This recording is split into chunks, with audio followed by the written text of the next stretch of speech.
বাচ্চাদের খাওয়াতে কিন্তু প্রচণ্ড ঝামেলা। মানে কি বলবো না, এই বাচ্চাকে দেখে তো আমার নিজের ছেলের ছোটোবেলার কথা মনে পড়ে যাচ্ছিল। যদিও আমার ছেলে কিন্তু ছোটোবেলায় এরকম মানে আমি ঘুরিয়ে ঘুরিয়ে কোনো দিনই খাওয়াইনি। এক জায়গায় বসিয়ে বসিয়ে খাওয়াতাম, আর কোনো দিন ঘুরিয়ে ঘুরিয়ে খাওয়াইনি। ওকে সবসময় এক জায়গায় বসিয়ে তারপর খাওয়াতাম। কেন কি ছোটোবেলায় থেকেই আমাকে কয়েকজন বলেছিল কি তুমি একা সংসারে মানুষ করো, ঘুরিয়ে ঘুরিয়ে খাওয়ালে কিন্তু তোমাকে প্রচুর ঘুরাতে হবে, বাচ্চাকে খাওয়াতে খাওয়াতে কিন্তু তোমার অবস্থা খারাপ হয়ে যাবে। ওই জন্য আমি কিন্তু এক জায়গায় বসিয়ে তারপর ওকে খাওয়াতাম। ও যেটুখানি খেত বসেই খেত। কিন্তু এই যেই মহাশয় আছে ইনি কিন্তু একদমই বসে খায় না।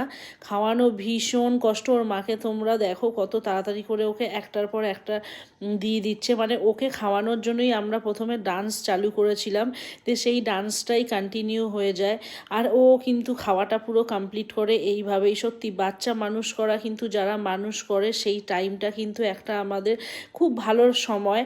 পরে মনে করলে কিন্তু খুব ভালো লাগে, কিন্তু সেই সময়টা যখন আমরা পার করি সেই সময়টা কিন্তু একটু হেক্টিক লাগে।